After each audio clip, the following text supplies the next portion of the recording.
কাতার আমাদেরকে জানিয়েছে তারা বাংলাদেশের থেকে 725 জন সোলজার নেবে। প্রফেসর ইউনূসের একটা এই যে মিটিংয়ের সাইড লাইনে একটা মিটিং হয়েছে, যেটা এই সামিটের সাইড লাইনে, ওইখানে উনি কাতারি যারা ডেভেলপমেন্ট, যারা সিনিয়র অফিসিয়াল আছেন, মিনিস্টার আছেন, কাতারের টপ ডিগনিটারি যারা আছেন তাদের সাথে কথা হয়েছে, এবং বিদেশের থেকে অনেকে আসছেন, অনেকে মিনিস্টার আসছেন, যারা ডিগনিটারি এখানে আসেন তাদের সাথে ওনার একটা প্রথম দিকে একটা মিটিং হয়ে গেছে, যেটা ছবি আপনারা দেখেছেন যে আমরা শেয়ার করেছি। তারপরে 9টার পরে যেটা হয়েছে যে সামিটটা শুরু হয়েছে। সামিটে খুব ওপেনিং সেশনেই প্রফেসর ইউনূসের একটা বড় বক্তৃতা ছিল।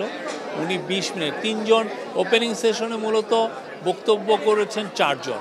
কাতারের একজন মিনিস্টার, কাতারের যে আমিরের বোন শাইখা হিন্দ বিনত হামাদ আল থানি, উনি খুব ইনফ্লুয়েন্সিয়াল, উনি কথা বলেছেন।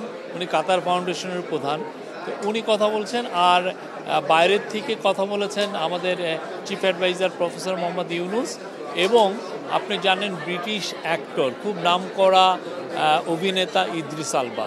ইদ্রিস আলবার সবচেয়ে বড় জিনিস হচ্ছে ইদ্রিস আলবা কিন্তু বড় বড় ফিল্মে তো করেনও, অ্যাট দ্য সেম টাইম উনি কিন্তু আফ্রিকা ওয়াইড একটা চ্যারিটি করেন। এই চ্যারিটিটা খুব নামকরা একটা চ্যারিটি। তো ইদ্রিস আলবার সাথে একটা কোশ্চেন অ্যান্সার সেশন হয়েছে, আর প্রফেসর ইউনূস 20 মিনিটের একটা বক্তব্য দিয়েছেন। ওনার বক্তব্যর মূল বিষয়বস্তু ছিল যে কিভাবে মাইক্রো ক্রেডিট এবং সোশ্যাল বিজনেস কিভাবে মানুষের জীবনকে ট্রান্সফর্ম করে, সেটা বাংলাদেশেই হোক আমেরিকাই হোক, এই পুরো বিষয়টা উনি তুলে ধরেছেন, এবং এটা কিভাবে মানুষকে হোপ যোগায় এই জিনিসটা, এবং উনি এটাকে আরও যাতে মানুষ যাতে এটা দোরগোড়ায় যাতে পৌঁছে যায় পৃথিবীতে, যাতে সোশ্যাল বিজনেস আরও আমরা শুরু করতে পারি। সোশ্যাল বিজনেসের মূল যে কনসেপ্ট, যে স্পেসিফিক একটা ইস্যু ধরে, একটা প্রবলেম ধরে, প্রবলেমকে সলভ করার জন্য একটা সোশ্যাল বিজনেস করে, এগুলো নিয়ে উনি 20 মিনিটের একটা, আমি বলি যে চমৎকার একটা ভাষণ দিয়েছেন। আমরা এটার ভাষণের কপি আপনাদের সাথে শেয়ার করবো। বাট এখানে যেটা হচ্ছে যে ওরা অত বেশি আমরা দেখলাম যে এটা বাইরে ফল আউট চাচ্ছে না, এটা খুবই ক্লোজ ডোর একটা ইভেন্ট। বাট প্রচুর বাইরে থেকে প্রচুর লোক আসছেন, আফ্রিকার অনেক লিডার আসছেন, অনেক মিনিস্টার আসছেন। এই আর এখন উনি জাস্ট ওপেনিং সেরিমনি শেষে উনি এখন ওনার সাথে উনি কল অন করছেন হচ্ছে কাতারের যে কুইন, হ্যাঁ কুইনের, কাতারের যে কিং শেখ তামিম আল হামাদ আল থানি, তার মা শেখ মৌজা, আপনি জানেন শাইখা মৌজার সাথে, এবং শাইখা মৌজার মেয়ে শাইখা হিন্দ, যিনি এইটা আর্টনা সামিটের মূল উদ্যোক্তা, ইনাদের সাথে একটা মিটিং হচ্ছে। এই মিটিংটার বাংলাদেশ এবং কাতারের মধ্যে সম্পর্ক আরও সুদৃঢ় করার জন্য এই মিটিংটা খুবই বড় একটা ভূমিকা পালন করবে। শাইখা মৌজা আপনি জানেন কি না, পুরো আরব ওয়ার্ল্ডে উনার চেয়ে পাওয়ারফুল ওমেন আর নাই। উনি খুবই পাওয়ারফুল ওমেন। উনি একক নেতৃত্বে এই কালচারে কাতারে বা পুরো আরব ওয়ার্ল্ডে যেই ধরনের কালচারাল এস্টাবলিশমেন্ট করেছেন, এটা অতুলনীয়। কাতারে যে দেখবেন যে ইসলামকে নিয়ে যে একটা বড় তারা মিউজিয়াম করেছে, তারপরে কাতারে আপনি দেখবেন যে বড় বড় আমেরিকান বড় বড় ইউনিভার্সিটির শাখাগুলো এসে কাতারে সেট আপ হয়েছে। এটার মূল উদ্যোক্তাদের মধ্যে হচ্ছেন শাইখা মৌজা। খুবই এনলাইটেন একজন মানুষ, পুরো আরব ওয়ার্ল্ড তাকে রিভিয়ার করে, খুব তাকে সম্মান করেন।